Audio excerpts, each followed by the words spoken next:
I'm joined once again by Max Griffin, who's got a huge fight coming up here at UFC 226 on July 7th. He's going to be taking on Curtis Millender. Max, what's going on, man? How you doing? What's up, bro? I'm good. I'm tired, but it's good. Thanks for squeezing me in so early. My schedule's so crazy that I got to do interviews at 8:30 in the morning. Well, I appreciate it, man. What got you up pretty late on Friday? What was keeping you up?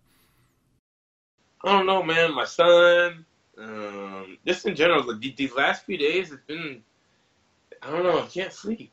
It's weird. I don't know. And I usually sleep all the time, and lately I've just been awake, you know? Well, I appreciate you having me part of your insomnia here today. That's very nice of you. But we got to talk about your last fight, man. What a performance that was against Mike Perry. You were an underdog going into the fight on the betting lines. How happy were you with your performance, especially going out there and really putting on a fight of the night performance against Mike Perry? Man, I was pumped, man. It's my career, my UFC, I've had some crazy fights. Lost one, fight of the night, won. So. It was good to get that win. I know that, I lost the one before that. It was the last fight of my contract. Back was against the wall. And being the biggest underdog. So I don't know, like looking back now, was I really the underdog or, but I had to step up to the plate. Pressure makes diamonds. And I went there and beat them up, man. I was going to ask you about that, though. Like, on the betting odds, you were the underdog. Did you have any friends who won any money on you, maybe sent you money out? Yeah, my friends won a lot of bread. So, and a lot of people I don't know won some money. People hit me up on Twitter, Instagram, thanks, man, you won me so much money. I owe you, I owe you a drink next time you're in Wichita or whatever. Yeah. But, it feels good, man. It feels good to win. So I talked about that, but what about the feedback in general from the win? That was one of the best fights we've seen this year, and you went out there and, like I said, put on a really good performance. No, thank you. It was good. At first I thought I wasn't getting any kind of credit. I feel like the people were kind of in shock, tried to give me, like, maybe you had a bad night or this and that. And now they're figuring out, I might just be that good. Well, I think part of it too. I don't know if it was people underestimating you, but I think just Mike Perry had a lot of hype, and I think people are overlooking your skill set, which is insane. I mean, you just look at the guys you fought in your career. I mean, talk about your record, a little bit here, but you fought some really tough guys in your career, and again, I think people just look at they looked at Mike Perry's record and they thought, oh, this guy will win, but you proved the odds wrong, man. Yeah, I've been blessed since I was an amateur, man. We always fought the toughest guys. My coach, we never fought bums. I haven't fought one bum my whole life. Look at my record. Never fought one bum my whole life. Everyone's been good, and it's been a blessing.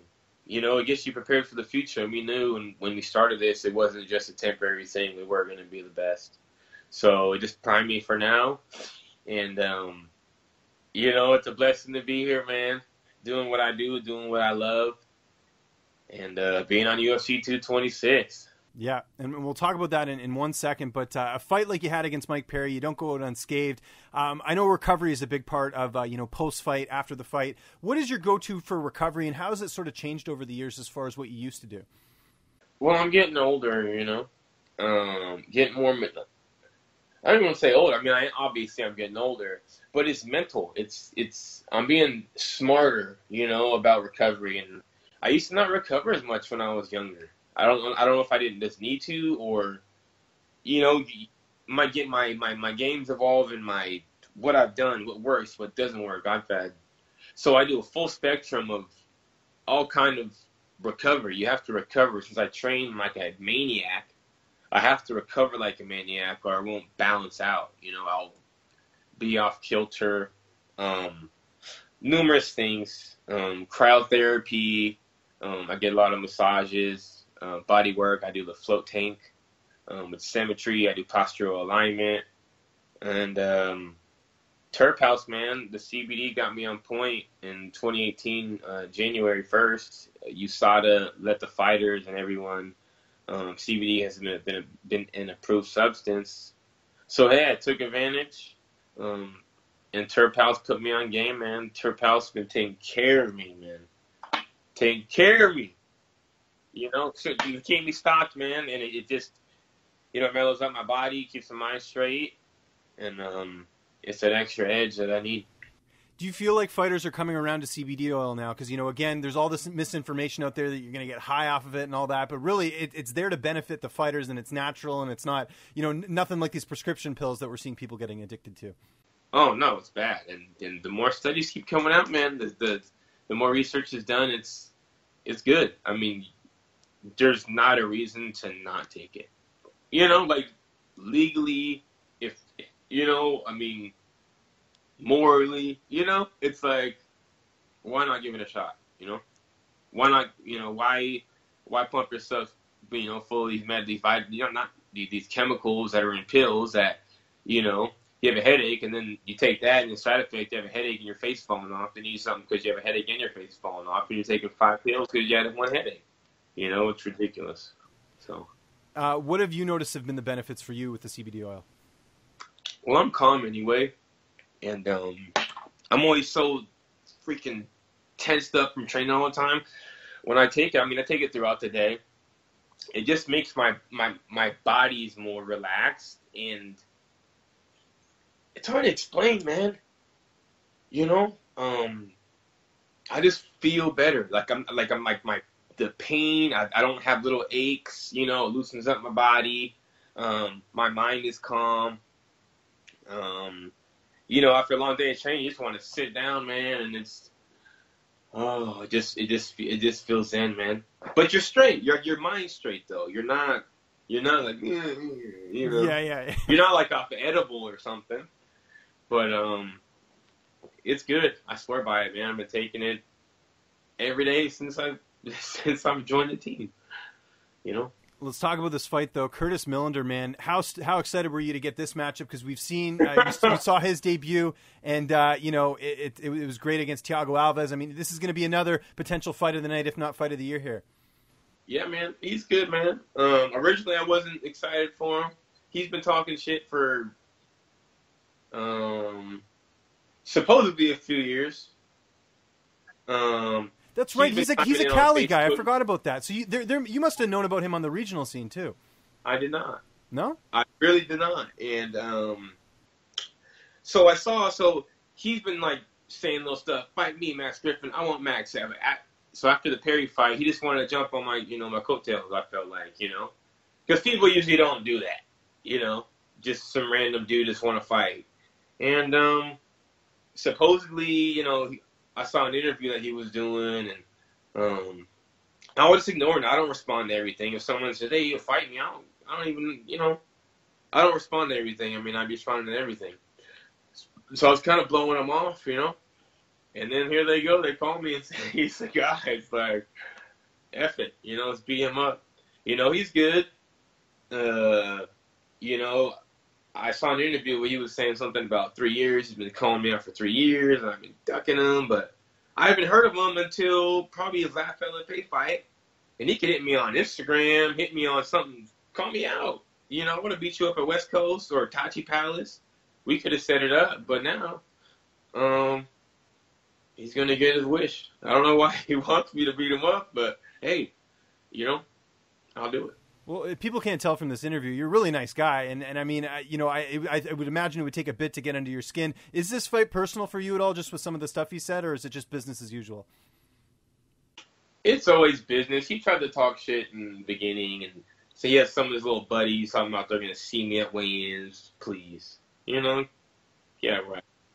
But saying stuff like that, I'm like, yeah, that's a little. You guys are new to the game, You don't do that. It's. Yeah, one of his best. Some of his people are trying to talk trash to me. I mean, it's nowhere near on the Mike Perry level. I just don't like this guy. I don't like people that call me out. I don't. So it is personal. For me, it's a job. You know what I mean?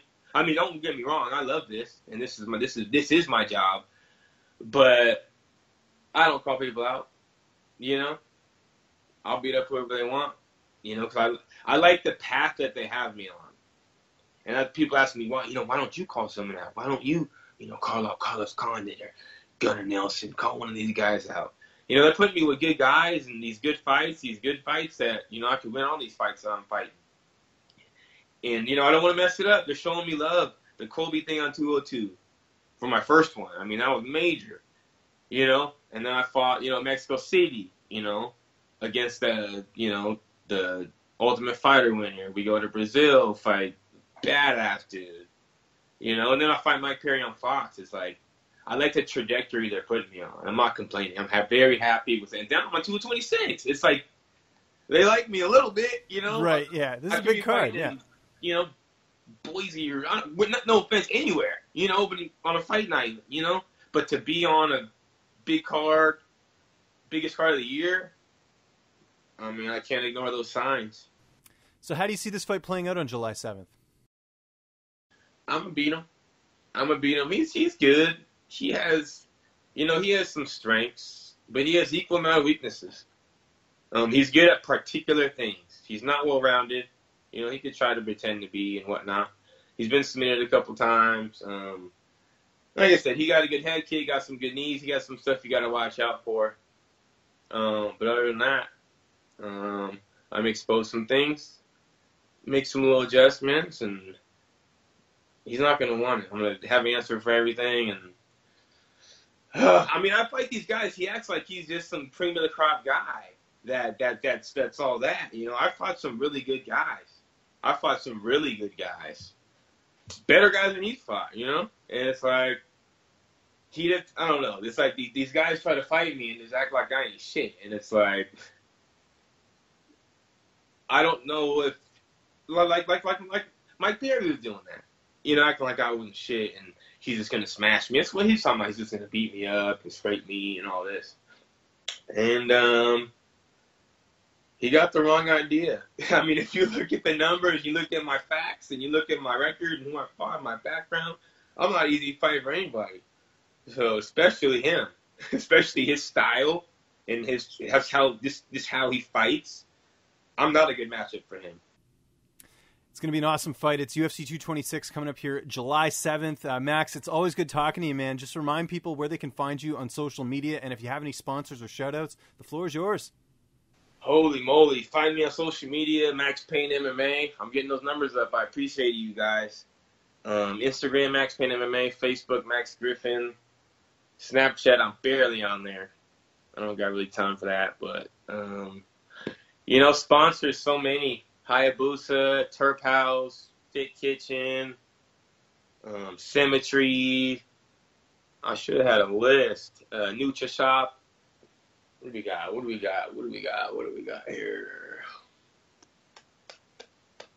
So many, man. I'm going to leave a ton of people out. But it is what it is, you know? You guys know, man. I do with you guys on a daily. You know, I appreciate you guys. I'm blasting. I'm appreciative of everything. And love my sponsors. I know I missed like 20 of you guys. But it's 8:30 in the morning. So, right.